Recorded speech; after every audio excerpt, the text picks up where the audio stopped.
Graça e paz, irmãos.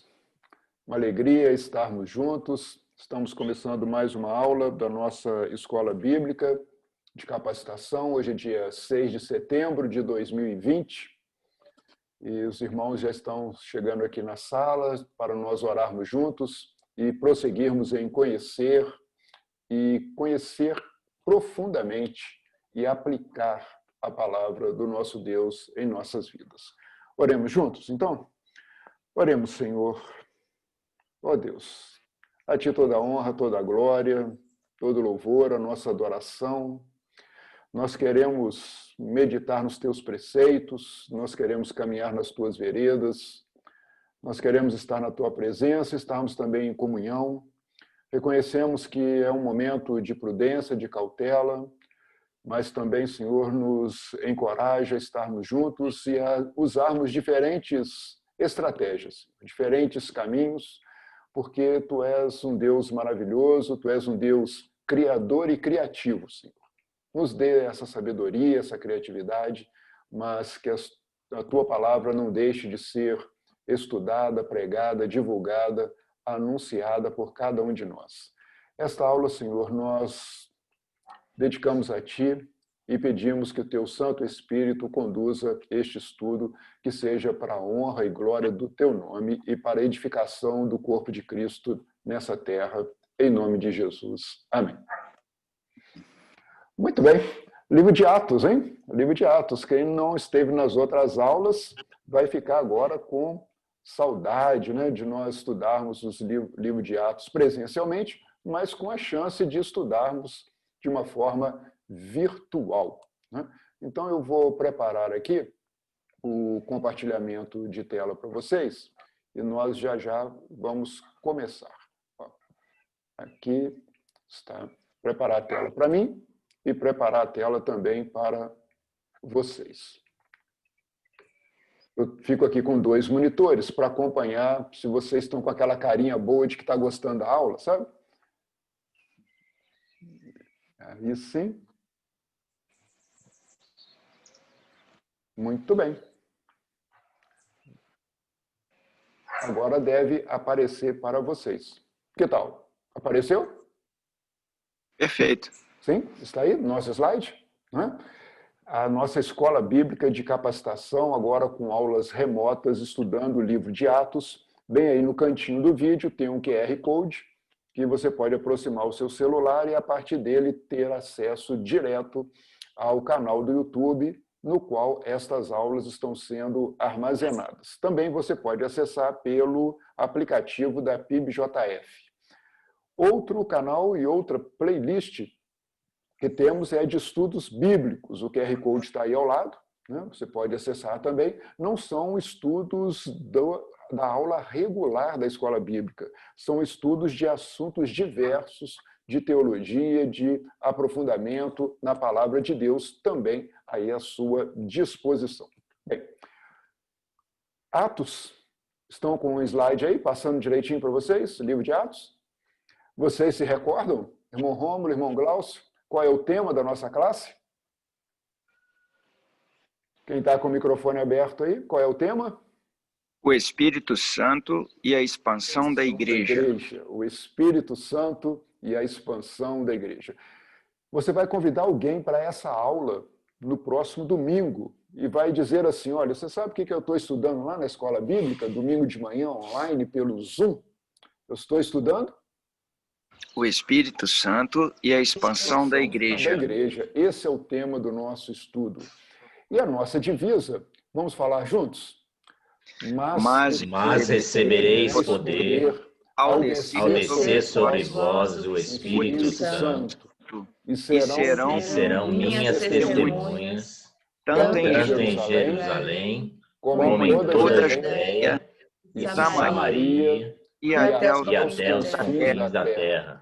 Atos 1:8. Ainda que seja por meio digital, né? Até os confins da terra, que seja por meio digital. Começando em Jerusalém, Judéia, Samaria, até os confins da terra. Uma passagem rápida pelo nosso roteiro de estudos de Atos, capítulos de 1 a 7, Jerusalém e Judéia. Isto, ali se concentrava a pregação inicial, a igreja primitiva. De 8 a 12, já há uma expansão, Samaria, Antioquia, aí já temos, inclusive, a chegada da igreja à região fora da Judéia. E dos capítulos seguintes, de 13 até o final do livro de Atos, nós temos o quê?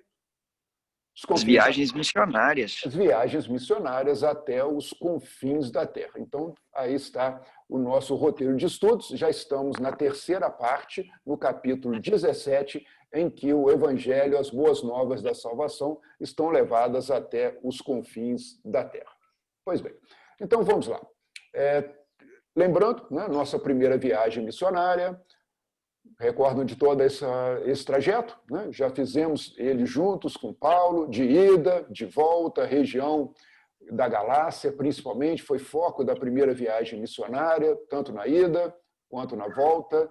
Estudamos capítulo 15, Concílio de Jerusalém, e estudamos também aqui tudo o que aconteceu, né, a partir desta primeira viagem missionária, chegando até a região de Filipos, na Macedônia, já estamos seguindo essa sequência, e partindo para Anfípolis, Apolônia, Tessalônica, o início da segunda viagem missionária, Bereia, Atenas, Corinto, Cencreia, terminando a segunda viagem missionária em Éfeso, voltando a Cesareia, Antioquia da Síria, partindo então para a terceira viagem missionária e depois a viagem para Roma.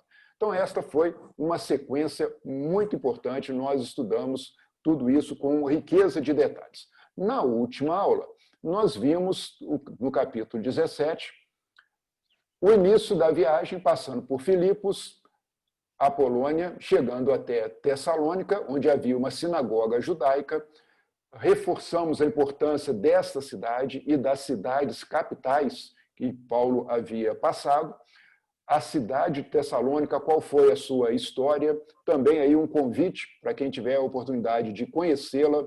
Paulo indo à sinagoga por 3 sábados, discutindo, explicando, provando sobre Cristo, a sua vida, morte e ressurreição, uma persuasão que houve para que mais pessoas se unissem àquele grupo dos missionários que creram em razão da sua palavra, despertando inveja nos judeus, que buscaram Paulo para ser preso. Invadiram a casa de Jason, não o encontraram, mas Jason foi arrastado, teve que pagar fiança, teve que se comprometer, porque aqueles que estavam alvoroçando todo mundo chegaram também a Tessalônica. Esse movimento acabou levando Jason a uma condição bastante difícil, bastante preocupante, e também a toda a cidade de Tessalônica, e Paulo tinha o desejo de retornar a Tessalônica, mas talvez ali algum acordo tenha se firmado para que ele não voltasse àquela cidade. Todos estavam muito impressionados com a fala de Paulo. Houve livramento, ele precisou sair, ele precisou seguir adiante, e agora sim, nesse nosso novo estudo de hoje, partindo do roteiro, o mesmo roteiro inicial de Jerusalém, Judéia, de Samaria, Antioquia e agora até os confins da terra, chegamos até Bereia. Bom, feito esse breve introito das 2 aulas anteriores, agora vamos focar o nosso estudo em Bereia e Atenas. Deixando Tessalônica, fugido, ameaçado de sedição, de traição contra o governo de Roma, agora Paulo se dirige à cidade de Bereia. Bom, uma cidade mais afastada, ela não estava naquela linha de trânsito comercial e de pessoas da Via Ignácia, da Via Romana. Era uma cidade à margem de tudo isso, um pouco afastada. Talvez Paulo estivesse pensando, eu vou passar ali um tempo em Bereia até que as coisas se acalmem e depois disso o que eu faço? Retorno a Tessalônica. Talvez fosse uma estratégia dele de permanecer ali. Mas vamos ver o que aconteceu, porque depois de Bereia ele não retorna a Tessalônica, ele segue viagem para Atenas. De Atenas até a capital da Caia, Corinto, e a região ali de Corinto, uma cidade próxima à região de Cencreia. Vejamos o que aconteceu. Está aí o nosso mapa de Tessalônica, ele vai por terra até a cidade de Bereia. Pois muito bem. Bom, então aqui está a cidade hoje, a localização na Grécia, a localização da cidade de Bereia. Estamos falando desse país importantíssimo na história da humanidade, estamos falando da Grécia. Grécia em que vale para nós aqui fazer menção a dois períodos, né? Dois períodos importantes da história da Grécia. O primeiro período é o período clássico. Esse período foi compreendido entre os séculos 6 e 4 a.C., período clássico da Grécia. Nesse período, os filósofos, os pensadores, os poetas gregos floresceram. A democracia, o fundamento de tudo aquilo que nós temos hoje de importância da Grécia para o mundo ocidental. Também a religiosidade era muito importante, os mitos, os deuses, no período clássico, que se encerrou em 338 com a dominação macedônica. Alexandre o Grande, Alexandre da Macedônia, lembra? Todo esse período macedônio da Grécia é o chamado período helenístico. E esse período vai de 338, da dominação macedônica, até 146 a.C., dominação romana. Durante o período macedônico, houve uma expansão pelo mundo, dominado ali pelos macedônios, uma expansão da cultura grega, da filosofia grega, do pensamento grego, da cosmovisão grega. Portanto, isso em 146 a.C., quando os romanos dominam aquela região, eles acabam encontrando uma cultura importante, uma cultura difusa, e aproveitaram isso até uma junção da cultura romana com a cultura grega, chegando até os dias de Cristo e chegando também aos dias de Paulo. Paulo agora está ali na Grécia, nesse movimento. Mas há uma questão que vale a pena ser chamada a atenção. Atenas, capital da cultura, da inteligência, da filosofia grega, já não tinha mais o mesmo prestígio. Não tinha dentro do Império Romano o mesmo prestígio que tinha durante o período helenístico e o período clássico. Atenas estava sendo sobreposta por Corinto, que era uma cidade comercial. Os romanos estavam muito interessados ali na segurança, no comércio, no domínio do império. Então, Atenas tinha perdido bastante para Corinto a relevância naquela época, mas ainda assim era uma cidade importante. E influenciava Bereia, e influenciava Tessalônica, influenciava toda aquela região ali da Macedônia. Então, estamos vivendo esse contexto e também uma nova estratégia de pregação por parte de Paulo. Logo que anoiteceu, em Tessalônica, sob ameaça, os irmãos enviaram Paulo e Silas para Bereia. Chegando ali, foram à sinagoga judaica. 2 versículos aí para vocês participarem comigo. Quem pode ler Atos 15, 22? E na sequência, Atos 9, 20.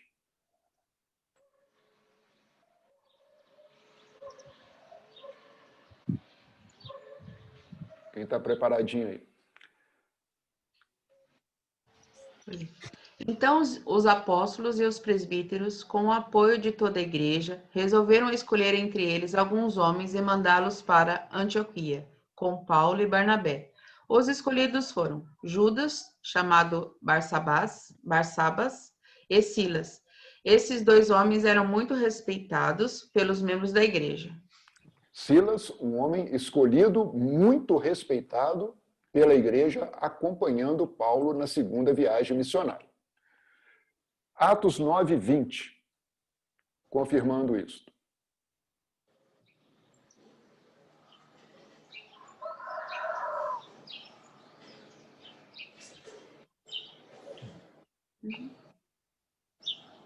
E começou imediatamente a anunciar Jesus nas sinagogas, dizendo: Jesus é o Filho de Deus. Começando, mais uma vez, pela sinagoga. Sinagoga agora em Bereia. Ele já havia pregado a sinagoga em Tessalônica, não havia sinagoga em Filipos. Lembra de Filipos? Em Filipos ele pregou onde, hein? Onde ele pregou em Filipos? Ali no Rio, né? Encontrou as mulheres, né? Próximo à margem do rio, começou pregando ali. Mas em Tessalônica ele foi primeiro à sinagoga, essa é uma estratégia já conhecida nossa, e também chegando em Bereia, ele foi à sinagoga. Os bereanos eram mais nobres que os tessalonicenses. Por quê? Explica, Lucas. Porque receberam a mensagem com grande interesse. Temos esse interesse a cada domingo aí também, né, no nosso estudo aqui, para receber a mensagem, examinando o quê? Não só os domingos, no nosso caso, não só os sábados, no caso dos judeus, examinando todos os dias as escrituras para ver se tudo era mesmo assim. Então, os bereanos demonstraram duas atitudes. Primeiro, grande interesse. Segundo, senso crítico. Interesse em ouvir aquela mensagem, estavam abertos para o entendimento daquela mensagem e também o senso crítico de quê? Examinar as escrituras para ver se o que Paulo estava falando condizia com o Antigo Testamento, né? O nosso Antigo Testamento, com a Bíblia hebraica. Eles queriam saber se tudo aquilo estava realmente predito por Moisés e os profetas. Em João 5,39, quem pode ler aí esse verso? João 5,39, está assim, ó. Peraí, vou ler.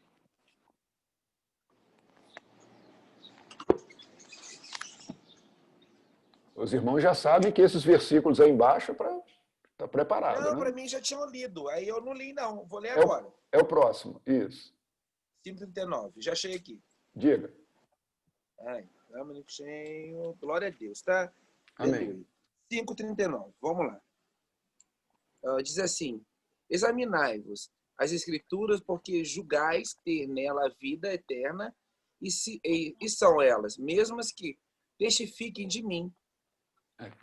Examinar as Escrituras, porque nelas você vai encontrar a vida eterna e elas testificam de Cristo. Sim. Testificam de Cristo. Então, os bereanos estavam corretos, né? Estavam corretos nessa apreciação.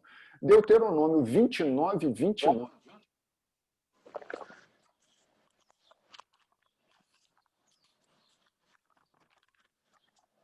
Quem está preparado aí?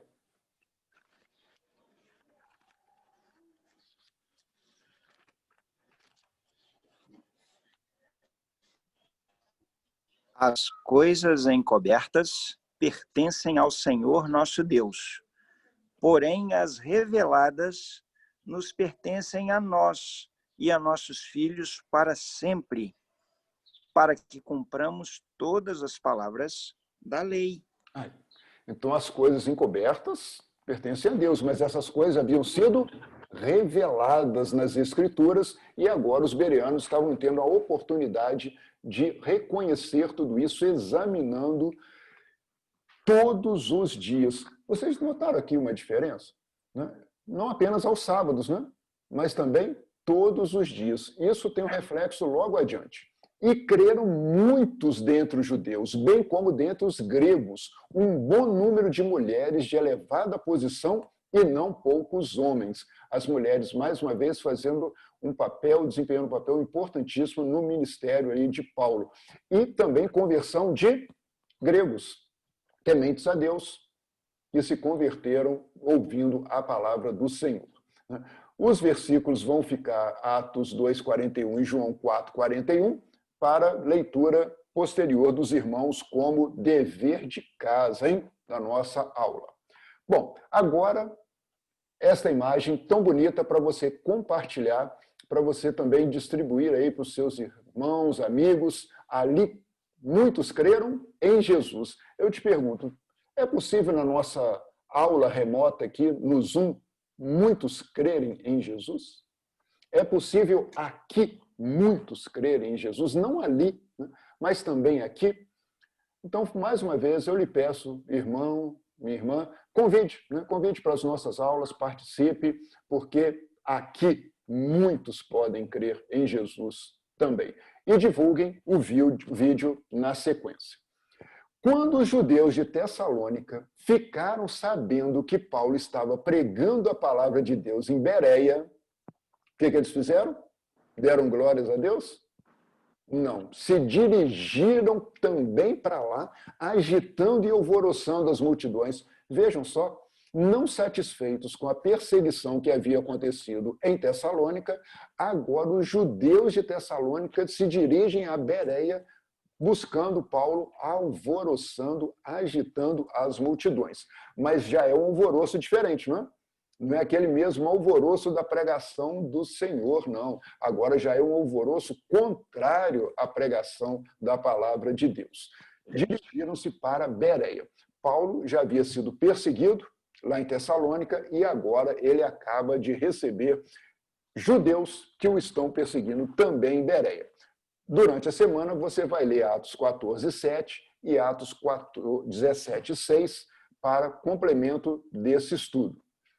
Imediatamente, sem perda de tempo, sem demorar, já sabendo que a acusação principal era de traição contra o imperador romano, os irmãos de Bereia levaram Paulo para o litoral.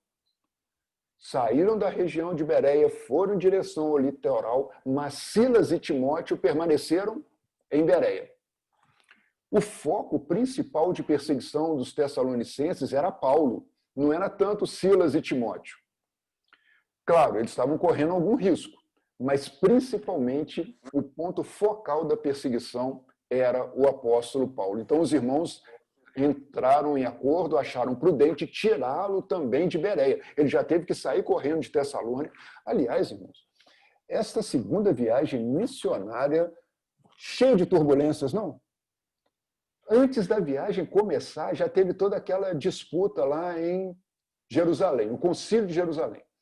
Depois do Concílio de Jerusalém, ok, vamos para a viagem, desavença com quem? Barnabé. Barnabé. João Marcos vai ou não vai? Desavença com Barnabé. Antes da viagem começar, irmãos. Aí começa a viagem. Paulo passa pela região da Galácia, quer ir para o Oriente, para a região da Bitínia. O Senhor diz, não, muda os seus planos, vá para o Oeste, vá para o Ocidente, vá para a Europa. Ele tem que mudar o trajeto. Chega em Filipos, açoitado, preso. De Filipos vai para Tessalônica, perseguido, acusado injustamente. De Tessalônica, Bereia, fica ali esperando para ver se as coisas se acalmam. Os irmãos de Tessalônica vão até Bereia perseguindo, ele tem que fugir de novo. Ele tem que sair de novo. Isso estava na estratégia dele? Vocês acham que tinha marcado esse roteiro dessa maneira? Provavelmente não, né? Mas o Espírito Santo de Deus está cuidando de todas as coisas e ele tem que sair dali. Silas e Timóteo permanecem, hein? Companheiros de viagem, Lucas está relatando, e Silas e Timóteo permaneceram em Bereia. Pensando que esses irmãos de Tessalônica vão se cansar, não vão achar Paulo aqui, e vamos ver o que vai acontecer. Ele vai acabar se cansando e vão voltar para Tessalônica e, bem, a gente pode retomar aqui. Não foi isso que aconteceu. Não foi isso que aconteceu. Paulo acaba tendo que ir para Atenas. Mudança de trajeto. Agora Paulo vai para Atenas. Cidade de Atenas. Ele pensou em ir para Atenas? Estava nos planos dele ir para Atenas? Talvez não. Os homens que foram com Paulo o levaram até Atenas, partindo depois com instruções para que Silas e Timóteo se juntassem a ele tão logo fosse possível. Paulo chegou sem seus amigos missionários. Ele foi levado até Atenas e deixado em Atenas. Ele chegou sozinho em Atenas. Provavelmente o quê? Preocupado com a igreja de Tessalônica, preocupado com a igreja em Bereia, preocupado com Silas e Timóteo, que ficaram para trás. Ele chega em Atenas. É bem possível que Atenas não estivesse nos planos originais dele. E ele acabou chegando até Atenas em razão desta toda perseguição. Bom, está aí a posição de Atenas, né? Você consegue observar aqui no mapa, né? Então ele segue pelo litoral. Não temos certeza se ele foi com uma embarcação ou se ele foi margeando o litoral por terra. Isso não está claro, Lucas não relata. Mas, de qualquer maneira, ele sai aqui bem do continente, em Bereia, e chega até Atenas. Paulo agora está em Atenas, vai ser objeto da sequência do nosso estudo. Está aí a capital da Grécia, essa cidade cosmopolita, importante, berço da democracia, berço da filosofia grega. Está aí Atenas, e esta é uma visão muito bonita da Acrópole de Atenas. Você pensa em fazer turismo na Grécia? Pois é, né? Talvez o momento ainda não seja oportuno, mas eu penso, né? Eu tenho vontade de ir lá. E Paulo esteve. Todos esses monumentos já estavam lá. E você acha que Paulo chegou lá como um turista? Bom, turista, né? Poxa, já que eu estou aqui em Atenas, vou turistar, eu vou dar uma volta aqui, eu vou conhecer essas coisas, eu vou aproveitar aqui em Atenas. Você acha mesmo que ele chegou lá pensando em fazer turismo em Atenas? Mas de maneira alguma.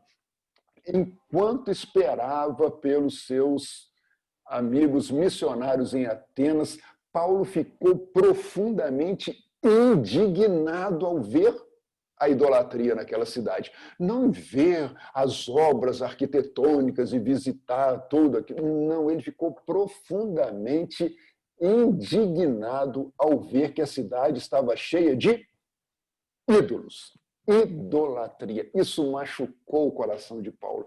Ele não estava nem pensando em Atenas, mas o Senhor o levou até lá. O Senhor o levou até uma cidade de idolatria. Levou até um local onde ele precisava falar da palavra de Deus. Ele precisava debater, precisava discutir, ele precisava apresentar a palavra de Deus. Um escritor romano chamado Petrônio chegou a declarar que seria mais fácil nas ruas de Atenas encontrar um Deus do que um homem. Dizia-se que havia mais de 30.000 imagens de deuses em Atenas. Por todos os pórticos, por todos os cantos, havia uma imagem, havia um culto a um Deus. Isto indignou profundamente, machucou o coração de Paulo e ele sentiu que ali ele precisava fazer uma grande obra missionária. Salmo 115:4 alerta sobre a idolatria e primeiro livro de Crônicas 16:26, leitura para vocês. Bom, a sua terra está cheia de ídolos. Eles se inclinam diante da obra das suas mãos, diante do que os seus dedos fizeram. O profeta Isaías já nos alertava. O que é um ídolo, hein? Ídolo é tudo aquilo que afasta o louvor e a glória do nosso Deus. Há ídolos hoje? Será que nós temos 30.000 ídolos na nossa cidade, nos dias de hoje? Talvez Paulo se indignasse se chegasse em Juiz de Fora, se chegasse na sua cidade, meu irmão, minha irmã, nos dias de hoje. Quais são os ídolos dos nossos dias? Por isso, em razão desta condição de indignação, ele discutia na sinagoga, ele discutia, debatia com judeus e com gregos tementes a Deus, bem como na praça principal, todos os dias, com aqueles que ali se encontravam. Vejam a mudança de estratégia. Os gregos eram afeitos ao debate, à discussão, ao entendimento, a buscar as ideias divergentes e ali se relacionarem com esse mecanismo de comunicação pública que ocorria na praça. Não só na sinagoga, com os judeus, mas também onde? Na praça principal da cidade. Não era uma praça como nós entendemos hoje, uma praça com banquinhos e até com, muitas vezes, academia de ginástica, né, pública. Não, era uma praça de reunião pública para debate, para discussão, para se relacionar com as pessoas, para que a cultura fosse apresentada, para que o comércio acontecesse nessa praça. Então, todos os dias, Paulo deixa de pregar somente aos sábados, deixa de pregar somente às sinagogas, ele vai agora para a praça e prega todos os dias com aqueles que ali se encontravam e que queriam ouvir sobre a palavra de Deus, conforme Atos 18:4 e Atos 5:42. Esta é a imagem. Interessante aí para vocês sobre a Ágora de Atenas, a praça principal, onde se discutia política, se tratava da justiça, o comércio era amplo, ali extenso, e a religiosidade se manifestava na cidade de Atenas. Nesta região, Paulo discorria sobre a palavra do Senhor, sobre Jesus, a sua vida, a sua morte e a sua ressurreição. Qual foi o resultado disso? Qual foi o resultado disso? Alguns filósofos epicureus e estoicos começaram a discutir com ele. Alguns filósofos estoicos e epicureus começavam a discutir com ele. Inclusive, alguns perguntavam: o que está tentando dizer esse tagarela? Outros diziam: parece que ele está anunciando deuses estrangeiros, pois Paulo está pregando as boas novas a respeito de Jesus e da ressurreição. Irmãos, quem eram os filósofos estoicos e epicureus, hein? O que eles pensavam? Qual era a filosofia de cada um deles? Por que Paulo se deu ao trabalho de discutir com eles? Por que chamaram Paulo de tagarela? Por que consideraram dois deuses, Jesus e ressurreição? Considerando dois deuses ali? Irmãos, nós vamos precisar estudar bastante esse versículo, entender um pouco mais sobre essa filosofia, como ela impactou o cristianismo, e também saber por que Paulo foi chamado de tagarela e por que confundiu tanto os filósofos gregos e epicureus. Mas isso no próximo domingo. No próximo domingo. Amém? Nosso tempo de reunião está acabando. Vamos agradecer? Amém. Eu pensei que tinha caído a apresentação, foi... Não, você está me vendo aí agora? Não, estou vendo. A apresentação Isso. que caiu. Não, eu encerrei. Professor, vamos mais um pouquinho. Pois é que é o nosso tempo aqui, né? É o nosso tempo aqui no Zoom, né? Nessa plataforma limitada. Professor. Sim? Ô, professor, eu peço a Marília para fazer uma lasanha. Vamos ficar mais um pouquinho. Mais um pouquinho.